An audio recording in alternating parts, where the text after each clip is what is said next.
Hello everyone and welcome back again to the linear algebra component of the Calculus and Linear Algebra series. In the last video we introduced this idea of vectors in Rn, as well as how to add vectors in Rn and do scalar multiples of vectors in Rn. And then we went on to kind of discuss this theorem that showed all the properties of vector addition in Rn and scalar multiplication in Rn.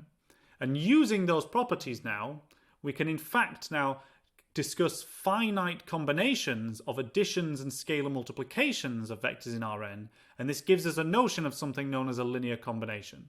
So let's go over to our tablet, and we'll start with our first definition now, which says we have so a vector. Let's write this in a different color. So a vector, we'll write it again as V with the underline in Rn, is we'll call it a linear combination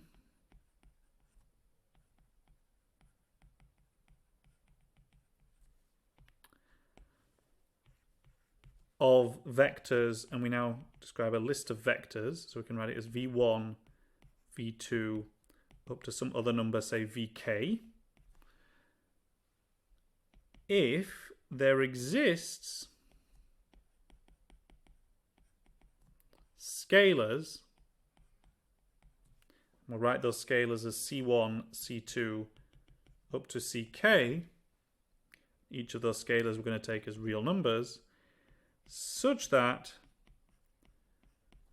that vector can be written as a sum of these vectors here, these v1s through vk's, multiplied by these scalars c1 through ck. So that is to say that v can be written as c1 v1 plus c2 v2 plus dot dot dot plus ck vk. So that's what we mean to say that if v is a linear combination of this finite set of vectors and this finite set of scalars, that it can be written as this sum of scalar multiples of those vectors. And we say that this can be done unambiguously because now we know that, for example, addition is commutative. We also know that it's associative, and therefore this thing is not ill-defined in any way. And what do we call these scalars? So the scalars C1 through CK are called the coefficients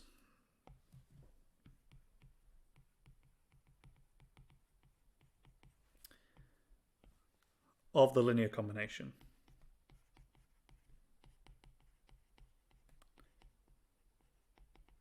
And we will see actually soon that you can also think of these C1, C2 and CK as somehow the coordinates of the vector when you pick a very particular type of vectors v1 through vk, depending on the dimension of R here, or whether or not we're working with n is, or what the number n is.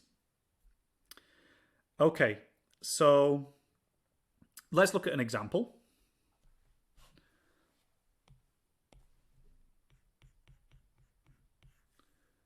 So the example that we have in the notes is, I've written that we've got so define v to be 2 minus 2 minus 1. Then v we can spot can be written as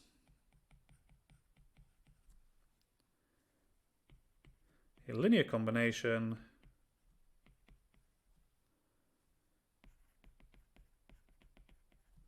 of the vectors. We can write them as 1, 0, minus 1, 2, minus 3, 1, and 5, minus 4, 0.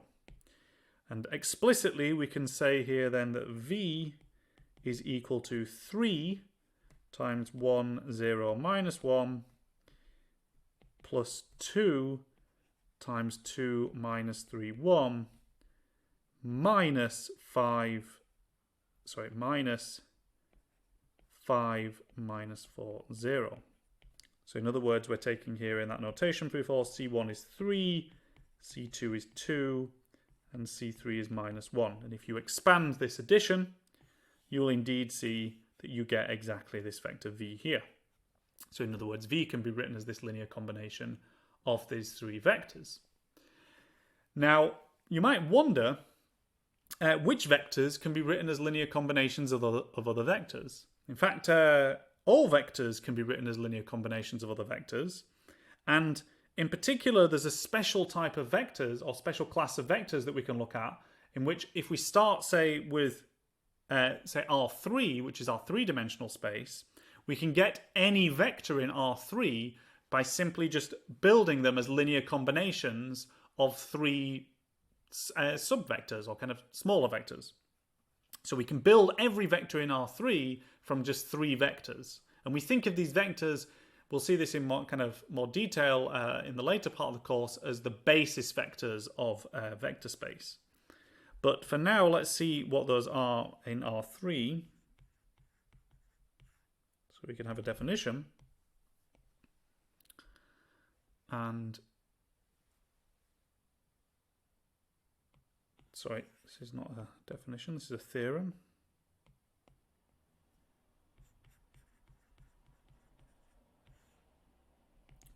So what three vectors can we use to construct all vectors in R3?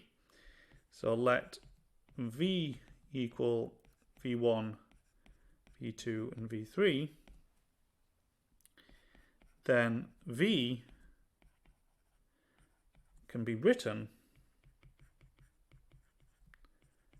as a linear combination